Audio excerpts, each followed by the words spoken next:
예레미야서는 이 신학적 측면에서 이 다양한 주제를 담고 있습니다.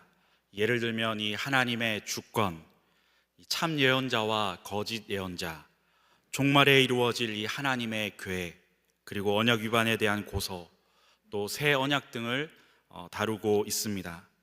그리고 이와 같은 주제들을 이 하나님을 아는 것으로 그렇게 요약하고 있습니다. 하나님을 안다는 것이 무엇일까요? 하나님을 안다는 것은 이 단순히 하나님에 대한 지식적 정보를 취득한다라는 의미가 아니라 하나님의 이 성품을 체험하고 그것을 담기 위해 체험한 바를 실천한다라는 뜻입니다. 그리고 그 하나님의 성품은 백성을 향한 사랑 안에서 공의로운 뜻을 한결같이 행하는 것이다 라고 그렇게 정의할 수 있습니다. 이런 이 하나님의 성품을 구약적인 이 용어로 표현하면 인애와 이 공의와 의라고 그렇게 말할 수 있습니다. 이것은 백성에게도 이 요구되는 것이기에 하나님은 백성들과 언약을 체결한 후에 하나님을 본받아 이 인애와 공의와 의를 행하라 라고 그렇게 명령하십니다. 그러므로 이 언약의 정신은 백성이 하나님과 서로 인애 가운데서 이 하나님의 뜻을 이루고 올바른 관계에 머무르도록 하는 데 있다라고 그렇게 정의할 수 있습니다. 또한 언약 체결의 이 목적은 하나님의 주권 안에서 이 백성에게 평안과 희망을 줌으로써 하나님의 궁극적인 계획을 이루는 것입니다. 하지만 이스라엘 백성은 이런 언약 목적에서 이탈하여 멸망의 길을 걷게 됩니다. 오늘 본문도 그런 언약의 목적에서 이탈하여 자신의 뜻대로 움직이는 인본주의적인 모습을 우리가 찾아볼 수 있습니다. 우리는 달고나를 통해서 계속해서 이 예레미야의 말씀을 살펴보고 있습니다.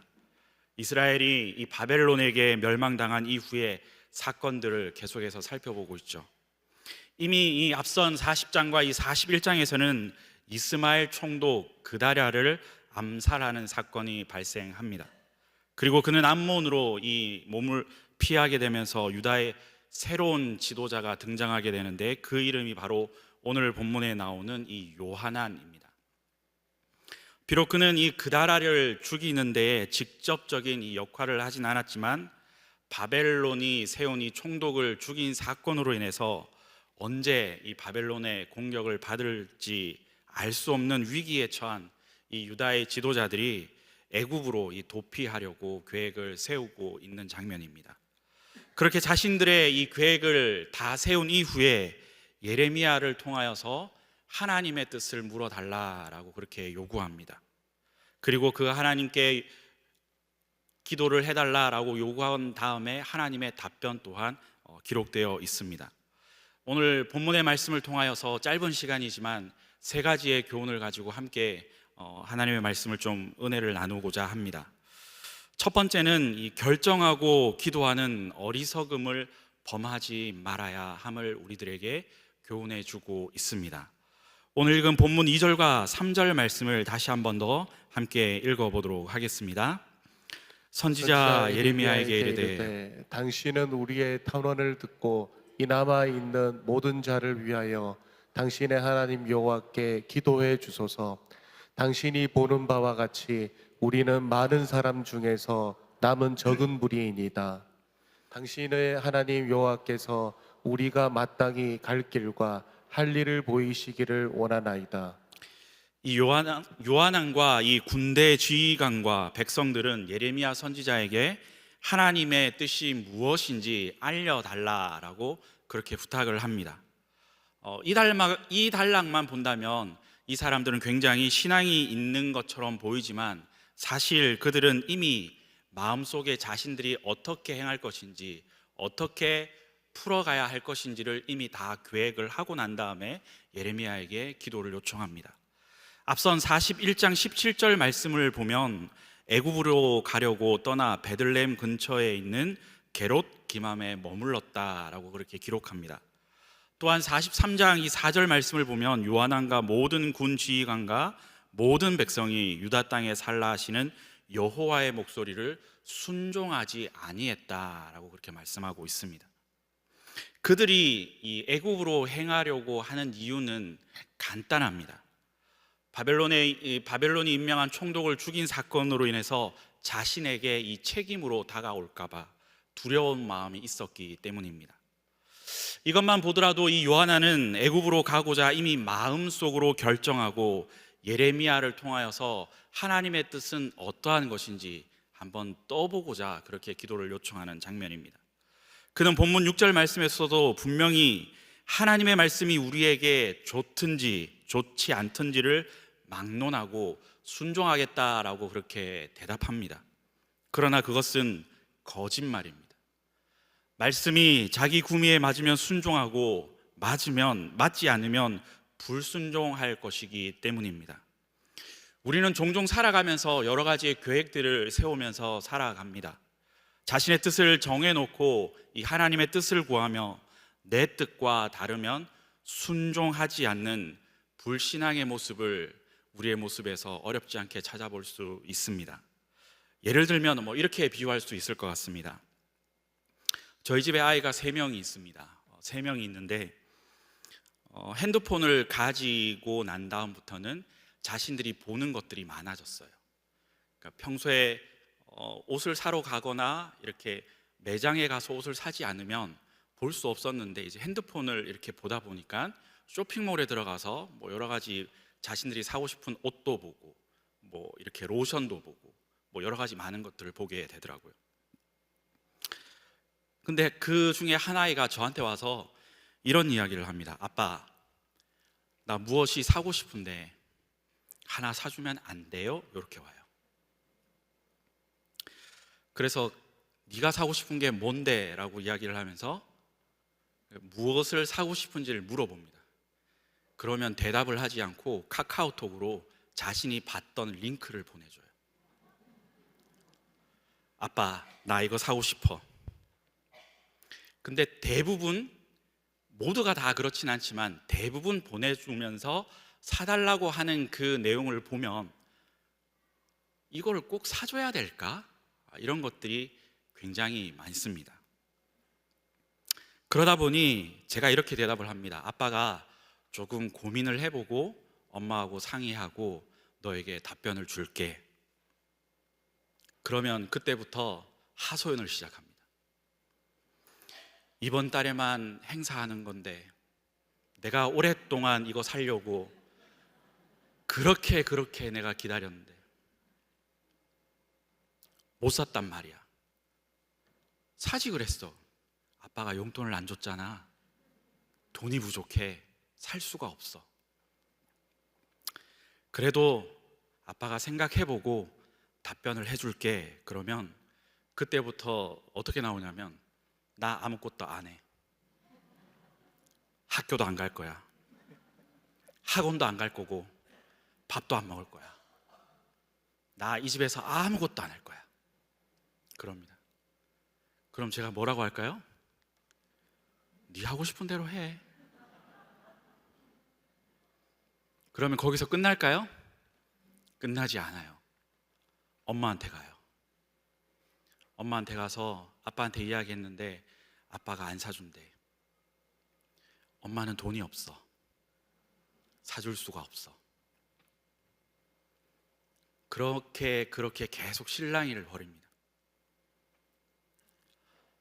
그러면서 엄마하고도 막 이야기를 하다가 대화가 안 되니까 이제 엄마가 저한테 와서 이야기를 합니다. 당신이 매듭을 지어줘야 되는데 잘 설득을 하던지 다르게 약속을 해주던지 어떻게 결정을 해달라고 그렇게 이야기를 합니다. 근데 그 아이의 이야기를 가만 들어보면 와서 아빠 사주면 안 돼요? 라고 시작하면서 왔는데 이미 그의 마음에는 사야 되는 거예요. 아빠한테 이야기하고 난 다음에 자신은 살 것을 생각하고 왔는데 아빠가 안 돼, 생각해볼게 라고 이야기를 하니까 어떻게 하는 겁니까? 그냥 사내라는 거죠. 생떼를 쓰다가 어쩔 수 없어서 이 가정의 평화를 위해서 사주겠다고 결정하면 그때 와서는 또 이렇게 얘기합니다. 아빠, 탁월한 결정을 했어. 그러면서 뭐라고 얘기하는 줄 아세요? 사주는 김에 이거 하나도 더 사주면 안 돼? 야, 너 너무하는 거 아니야? 라고 이야기를 하면, 아빠, 내가 이것만 사주면 다음번에는 사달라고 이야기 안 할 거야. 이거 뭐 칼만 안 들었지 강도가 따로 없습니다. 사주면 안 되라고 왔는데 자신의 생각에는 이미 살 것을 이미 예상하고 왔다는 거죠. 사랑하는 성도 여러분, 우리가 하나님 앞에 기도하는 것도 이와 같은 모습으로 우리가 기도하고 있지 않습니까? 하나님과의 기도를 대화라고 이야기를 하죠. 대화는 서로 쌍방간의 이야기를 주고받아야 하는데, 하나님 이거 해주세요, 이거 내놓으세요, 저는 이것도 필요하고요, 이것도 필요하고요, 이것도 필요하니까 하나님 주셔야 돼요. 혹시 우리의 기도도 이렇지 않습니까? 하나님 앞에 기도할 때 모든 것을 결정하고 난 다음에 기도하면 안 됩니다. 내 마음대로 할 것을 다 준비해 놓고 복을 받으려고 기도하면 안 된다는 것이죠. 만약 내가 다 결정하고 하나님께 물었다면, 그때 내가 믿는 하나님은 오늘 말씀에도 있는 것처럼 당신의 하나님이 된다는 사실을 기억할 수 있기를 바랍니다. 우리의 신앙은 이미 정해진 내 뜻이 있더라도 하나님의 뜻을 따르는 방향으로 바꾸어야 합니다. 그런데 우리는 늘 우리의 뜻을 관철시키려고 해요. 하나님 앞에 기도한다고 하면서도 나의 필요를 채워주세요라고 늘 기도하고 있다는 것이죠. 그래서 답을 이미 정해놓고 기도하는 것이 아니라 하나님의 뜻에 귀를 기울이는 믿음의 삶을 살아가는 저와 여러분이 될 수 있기를 주님의 이름으로 축복합니다. 두 번째는 하나님을 전적으로 신뢰해야 합니다. 오늘 본문에서 우리가 한 가지 주목해서 보아야 할 표현이 한 가지가 있는데, 그것은 요하난의 표현입니다. 오늘 본문에서 이 기도 부탁을 하면서 무엇이라고 이야기를 하냐면, 당신의 하나님 여호와께라고 그렇게 표현합니다. 하나님을 믿는 사람이고 신앙생활을 하는 사람이 어떻게 당신의 하나님 여호와라고 표현할까요? 다소 이해할 수 없는 표현을 하고 있습니다. 그것도 한 번을 그렇게 이야기한 것이 아니라 본문에서 2절과 3절, 5절에서 3번이나 반복해서 그렇게 표현하고 있습니다. 적어도 그들에게 하나님은 예레미야의 하나님이지 자신들의 하나님이 아니라는 겁니다. 이처럼 하나님을 대상화하고 객관화시킴으로써 하나님을 자신들과 무관하신 분처럼 표현하는 방식은 그들의 마음속에는 애초부터 하나님의 말씀에 순종하려는 생각이 없음을 살펴볼 수 있습니다. 물론 중간에 2번에 걸쳐서 우리 하나님이다라고 그렇게 표현을 하지만, 그것은 어디까지나 예레미야가 너희 하나님 여호와로 고쳐 부른 이 예레미야의 발언을 그대로 인용한 것 뿐입니다. 그들의 확고한 불순종 의지가 그것을 뒷받침합니다. 반면에 이 예레미야는 처음부터 끝까지 그들을 향해 너희 하나님 여호와라고 그렇게 표현합니다. 또한 그는 자기를 찾아와 이 여호와께 기도하기를 간청하는 이 요한한 무리의 발언을 인용할 때조차 그들이 사용한 당신의 하나님 여호와라는 표현을 우리 하나님 여호와로 고쳐 부르는 모습을 보여줍니다. 바로 이 부분에서 이 하나님의 말씀에 철저하게 순종하는 사람 예레미야와 하나님의 말씀에 불순종하기를 작정한 이 요한한 무리의 차이를 발견할 수 있습니다.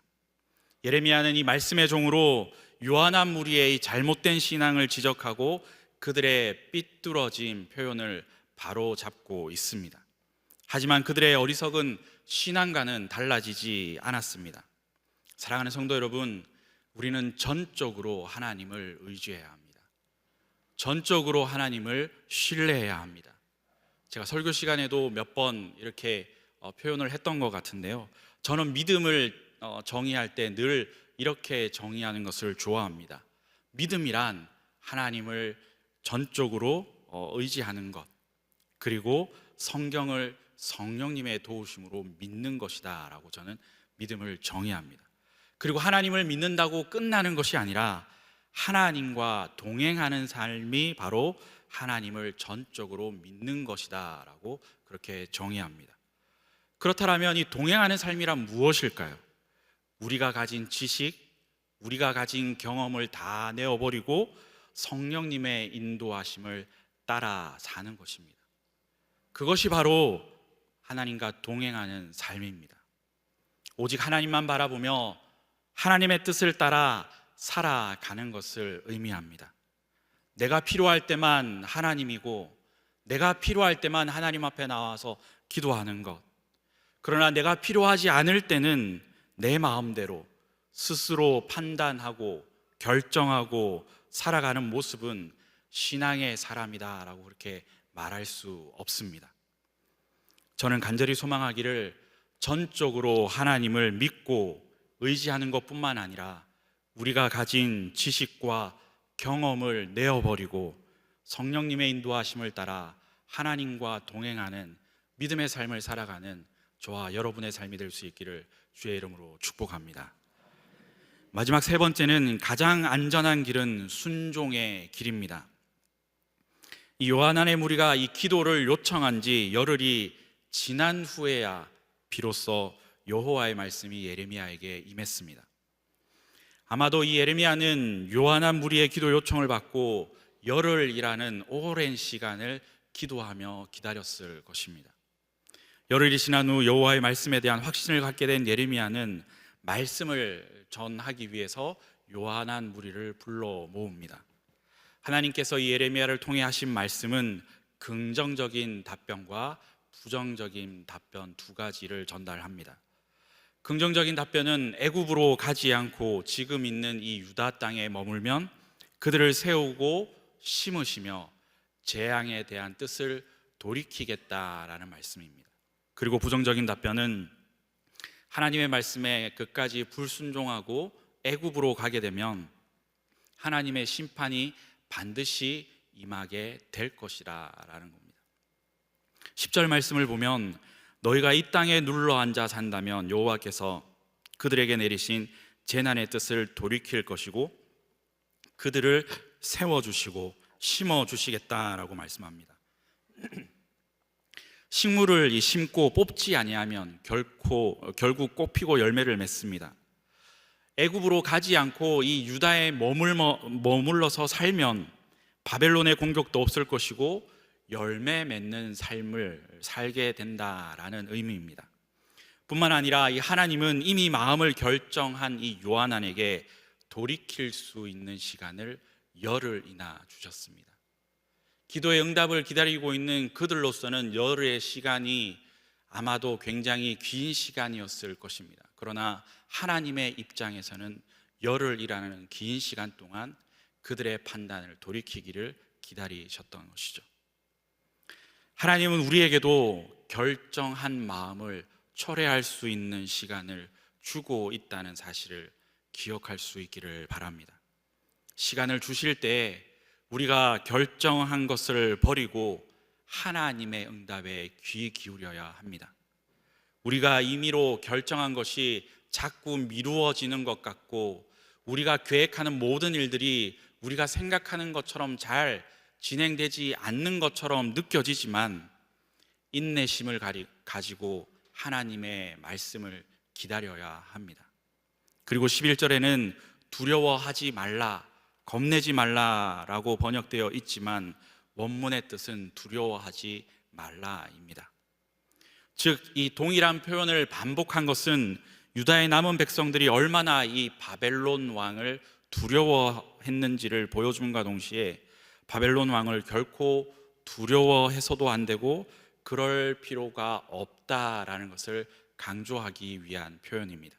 그리고 더 나아가 하나님은 단지 두려워하지 말라라고 권면하는 것으로 그치지 않고 내가 너희와 함께해서 너희를 구원하며 그의 손에서 너희를 건지겠다라고 이렇게 말씀해 주십니다. 만유를 지으신 하나님께서 그들과 함께 하시고 또한 돌보시고 지키실 것이기에 두려워할 필요가 없다는 것이죠. 그러므로 이스라엘 백성은 믿고 순종하기만 하면 이 바벨론 세력이 아무리 강할지라도 안정과 이 평화를 누릴 수 있습니다. 그러나 그들은 그 하나님의 말씀에 순종하지 않고 두려움으로부터 자유할 수 없었기에 결국 애굽행이라는 이 불신앙의 길을 택함으로 스스로 파멸의 길을 가고 마는 그러한 실수를 또한 죄를 짓고 맙니다. 사랑하는 성도 여러분, 나의 믿음은 나의 기준에 뿌리를 두고 행동하는 믿음인지 아니면 말씀이 기준이 되어서 순종하는 믿음인지를 우리의 삶을 돌아보셔야 합니다. 내 뜻과 내가 하고 싶은 것, 내가 계획하는 것들, 내가 원하는 대로 가는 그러한 삶을 살아가고 있는지 철저하게 하나님 앞에 기도하고 하나님의 뜻을 구하고 하나님의 응답을 기다리는 삶을 살고 있는지 우리의 모습을 다시 한 번 더 돌아보셔야 합니다. 저는 간절히 소망하기를 믿음으로 행동하는 우리가 될 수 있기를 간절히 소망합니다. 믿음의 행동으로 우리의 믿음을 드러낼 수 있는 저와 여러분이 될 수 있기를 주님의 이름으로 축복합니다. 하나님의 말씀에 순종할 때에만 안전함을 누릴 수 있다는 사실 또한 기억할 수 있기를 바랍니다. 뿐만 아니라 이미 정해진 우리의 뜻과 하나님의 뜻이 충돌할 때에는 내 뜻이 아니라 하나님의 뜻을 따를 수 있는 지혜자의 삶을 살아가는 저와 여러분의 삶이 될 수 있기를 주님의 이름으로 축원합니다.